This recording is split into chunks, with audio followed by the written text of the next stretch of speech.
One of the really interesting parts of Stan Lee's comic books was always that Peter Parker and Harry Osborn both liked Mary Jane Watson, and that Gwen and Mary Jane were both rivals for Peter's love. I really wanted to bring that dynamic to the screen. Mary Jane and Harry come together when they both need each other. That further complicates hers and Peter's relationship and his relationship with Harry as well.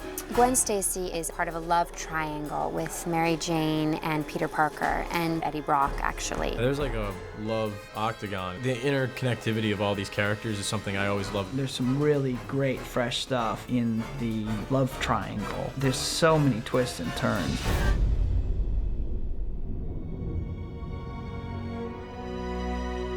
Peter Parker and Mary Jane Watson are closer than they've ever been before. She's aware that he's Spider-Man, and now she is trying to live up to the promise that she made at the end of the second film to share the responsibilities of what it means to be this hero. Tell me you love me. I love you. I love you so much. I always have.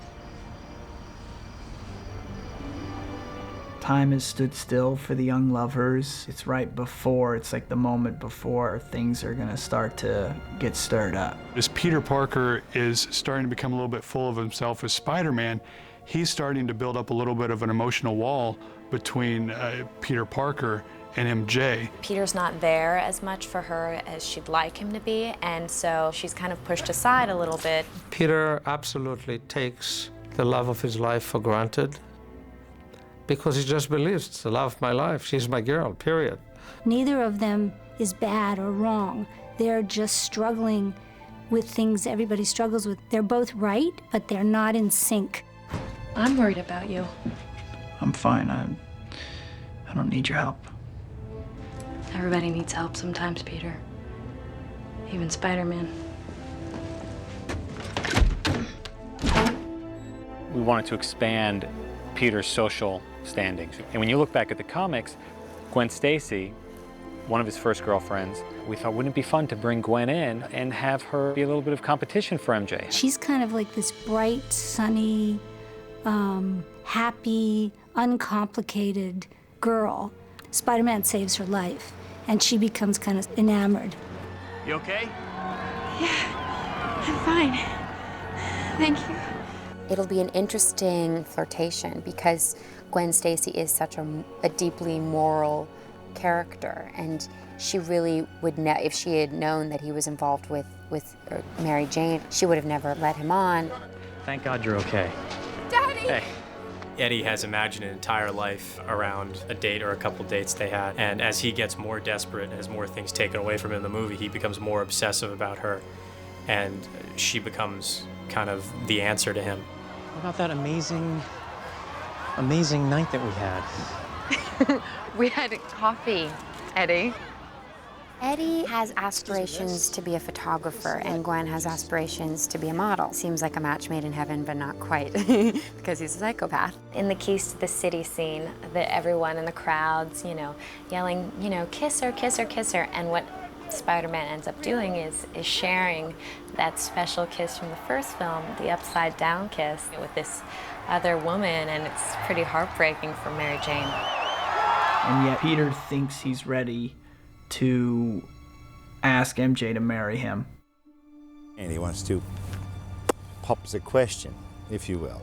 So he goes to a fancy restaurant, and he wants to do the whole thing with the ring and champagne, so he enlists me, idiot maitre d', to help him. I have this ring. Ah.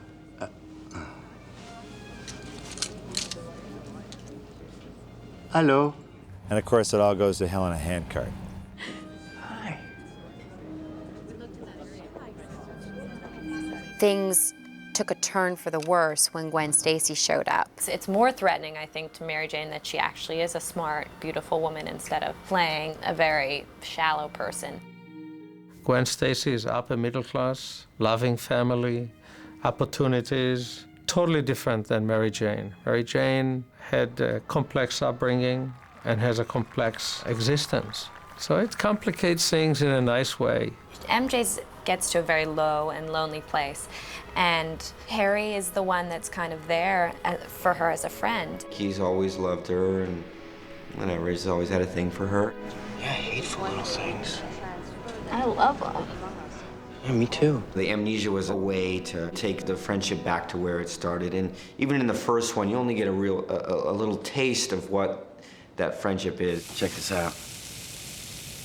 That kitchen scene is really about like the celebration of friends and how they really feel about each other. It's just that all these other things have convoluted their relationships. We created a bunch of, poetry and, a couple of screenplays that he had been working on in high school. And that was sort of fun because it saw a side of him that we had never seen before.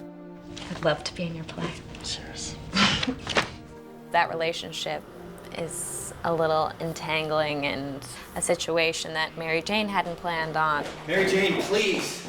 Peter believes that Mary Jane has betrayed him with Harry, and he takes Gwen Stacy to the place where Mary Jane is working and uses Gwen to make Mary Jane jealous. The camera pulls back, revealing you, Tanya. Peter has used his powers in different ways. Sam thought it would be fun this time to have Peter use these powers for a show-stopping dance number. Spin, go, there it is! I lucked out with Tobey Maguire. He is a natural dancing machine. He'll never say that. He won't admit to it, but he is an amazing mover. And the love triangle was, for me, the driving force of this piece. Tobey, immediately when I met with him, committed himself to doing this scene. So he put in some time with rehearsals and was very hands-on in helping to develop the scene as well and what really felt right for him and his character. The dance number was one of the best times of my entire life. It was so great, and I felt like I was like in some great 1940s musical.